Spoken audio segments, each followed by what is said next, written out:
दोस्तों, आज मैं आपको एक ऐसी कहानी सुनाने जा रहा हूं जो हमारे समाज की एक कड़वी सच्चाई को उजागर करती है। गरीबों के हक पर डाका डालने वाले कुछ बेईमान लोग और फिर कैसे एक जांबाज अधिकारी ऐसे लोगों को उनके अंजाम तक पहुंचाती है। यह कहानी है हरिकिशन नाम के एक कोठेदार की और डीएसपी रिया वर्मा की, जिन्होंने न्याय की मशाल जलाई। गांव के छोर पर धूल मिट्टी से सनी एक छोटी सी दुकान थी, जिस पर नीले रंग के बोर्ड पर बड़े बड़े अक्षरों में लिखा था, सरकारी उचित मूल्य राशन दुकान, जिला सनपुर। यह दुकान थी हरिकिशन की, जिसे सरकार ने गरीबों तक अनाज पहुंचाने का पवित्र काम सौंपा था। सुबह से शाम तक इस दुकान के बाहर लंबी कतारें लगी रहती थीं। फटे पुराने कपड़ों में, आंखों में उम्मीद और पेट में भूख लिए खड़े ग्रामीण। उन्हें लगता था कि यह हरिकिशन उनके लिए मसीहा है, जो सरकार से मिला उनका हक उन तक पहुंचाएगा। लेकिन हरिकिशन की असलियत कुछ और थी। उसका दिल पैसे की भूख से काला पड़ चुका था। उसने देखा था कि कैसे गांव वाले, खासकर बुजुर्ग और अशिक्षित लोग, राशन की मात्रा को लेकर ज्यादा सवाल नहीं करते। रजिस्टर में हेरफेर करना, 10 किलो चावल की जगह 8 किलो देना और मिट्टी के तेल की माप में कटौती करना, यह सब उसकी दिनचर्या का हिस्सा बन चुका था। जो राशन बच जाता था, उसे वह बड़े आराम से काले बाजार में बेच देता। शहर के बड़े व्यापारियों से उसकी सांठगांठ थी, जो उसके इस धंधे को फलने फूलने में मदद करते थे। हरिकिशन ने इन पैसों से गांव में एक बड़ा पक्का मकान बना लिया था और शहर में भी उसकी अच्छी खासी संपत्ति बन चुकी थी। गांव में उसकी तूती बोलती थी। लोग उसके खिलाफ बोलने से डरते थे, क्योंकि उन्हें लगता था कि हरिकिशन की पहुंच बहुत ऊपर तक है और अगर उन्होंने आवाज उठाई तो उन्हें राशन मिलना ही बंद हो जाएगा या फिर उनका कोई और नुकसान हो जाएगा। इस डर का फायदा हरिकिशन बखूबी उठाता था। गांव में सुशीला देवी नाम की एक बुजुर्ग महिला रहती थी। उसके पति कई साल पहले गुजर चुके थे और वह अपने छोटे पोते पोतियों के साथ मुश्किल से गुजर बसर कर रही थी। हर महीने जब वह राशन लेने जाती तो उसे कम राशन मिलता। सुशीला देवी ने कई बार हरिकिशन से शिकायत की, लेकिन हर बार उसे टाल दिया जाता या धमका दिया जाता। एक बार उसके बीमार पोते के लिए उसे मिट्टी का तेल नहीं मिला, जबकि रजिस्टर में उसके नाम पर तेल दर्ज था। उस दिन सुशीला देवी का धैर्य टूट गया। उसने महसूस किया कि अब चुप रहना पाप है। एक दिन सुशीला देवी ने अपनी हिम्मत बटोरी और अपने बेटे की मदद से एक पत्र लिखा। पत्र में उसने हरिकिशन के सारे काले कारनामों का कच्चा चिट्ठा खोल दिया। कैसे वह गरीबों का राशन चुराता है, कैसे कम तोलता है और कैसे कालाबाजारी करता है। उसने उस पत्र को डीएसपी रिया वर्मा के नाम संबोधित किया, जो जिले की नई पुलिस अधीक्षक थी। डीएसपी रिया वर्मा अपनी ईमानदारी, निडरता और अपराधियों के खिलाफ सख्त कार्यवाही के लिए पूरे जिले में मशहूर थी। सुशीला देवी ने अपनी सारी उम्मीदें उस पत्र के साथ डाकघर के डब्बे में डाल दी।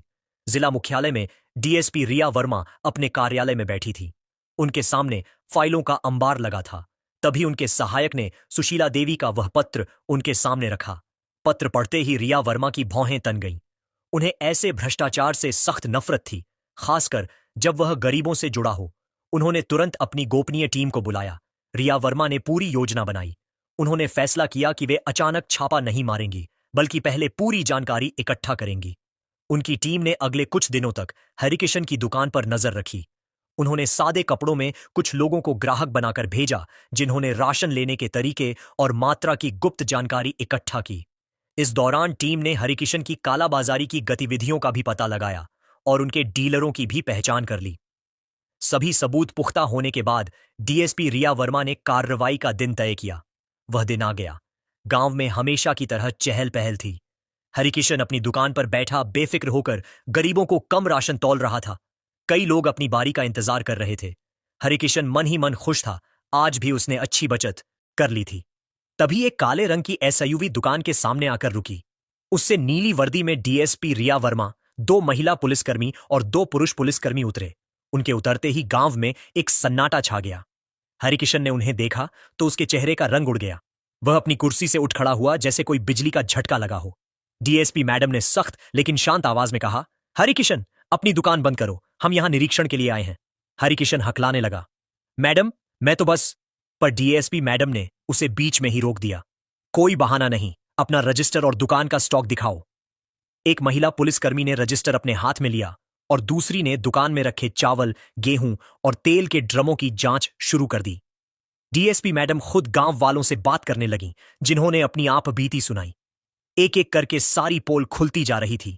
रजिस्टर में दर्ज नाम और वितरित राशन की मात्रा में भारी अंतर था। कई ऐसे नाम थे जिनके आगे पूरे राशन की एंट्री थी, लेकिन उन्होंने असल में कभी राशन लिया ही नहीं था। दुकान में जितना स्टॉक होना चाहिए था उससे कहीं कम था। हरिकिशन का चेहरा पीला पड़ गया। उसे लगा कि अब उसका खेल खत्म हो गया है। वह डीएसपी मैडम के पैरों में गिर पड़ा। मैडम, मुझे माफ कर दीजिए, मुझसे गलती हो गई। मैं आइंदा ऐसा कभी नहीं करूंगा। डीएसपी रिया वर्मा ने उसे उठाते हुए कहा, हरिकिशन, तुम गरीबों का निवाला छीन रहे थे। यह सिर्फ गलती नहीं, यह घिनौना अपराध है। कानून अपनी राह लेगा। उन्होंने तुरंत हरिकिशन को गिरफ्तार करने का आदेश दिया। पुलिसकर्मियों ने उसे हथकड़ी लगाई। गांव वाले जो इतने सालों से हरिकिशन के अत्याचारों से सहमे हुए थे, अब राहत की सांस ले रहे थे। कुछ लोगों की आंखों में तो आंसू थे, ये खुशी के आंसू थे। उन्होंने तालियां बजाई और डीएसपी मैडम की जय जयकार की। डीएसपी रिया वर्मा ने तुरंत जिला प्रशासन को हरिकिशन के खिलाफ रिपोर्ट भेजी। अगले ही दिन हरिकिशन का राशन डीलर का लाइसेंस तत्काल प्रभाव से रद्द कर दिया गया। उसके खिलाफ धोखाधड़ी और सरकारी संपत्ति के गमन के आरोप में मुकदमा दर्ज किया गया। पुख्ता सबूतों और गवाहों के बयानों के आधार पर अदालत ने हरिकिशन को दोषी पाया और उसे कठोर कारावास की सजा सुनाई। उसे जेल भेज दिया गया, जहां उसे अपने किए की सजा भुगतनी थी। इस घटना ने पूरे जिले में एक कड़ा संदेश दिया। अन्य कोटेदार जो इसी तरह के घोटालों में लिप्त थे, अब डरने लगे। गांव में नए कोटेदार की नियुक्ति हुई जो ईमानदारी से अपना काम कर रहा था। अब गरीबों को उनका पूरा राशन मिलने लगा और उनके चेहरों पर खुशी की लहर दौड़ गई। डीएसपी रिया वर्मा ने अपनी निडरता और कर्तव्य निष्ठा से एक बार फिर साबित कर दिया कि जब कानून के रखवाले सच्चे हों तो भ्रष्टाचार और अन्याय ज्यादा समय तक टिक नहीं सकते। यह कहानी हमें सिखाती है कि अन्याय के खिलाफ आवाज उठाना कितना जरूरी है और कैसे एक ईमानदार अधिकारी पूरे समाज को बदल सकता है।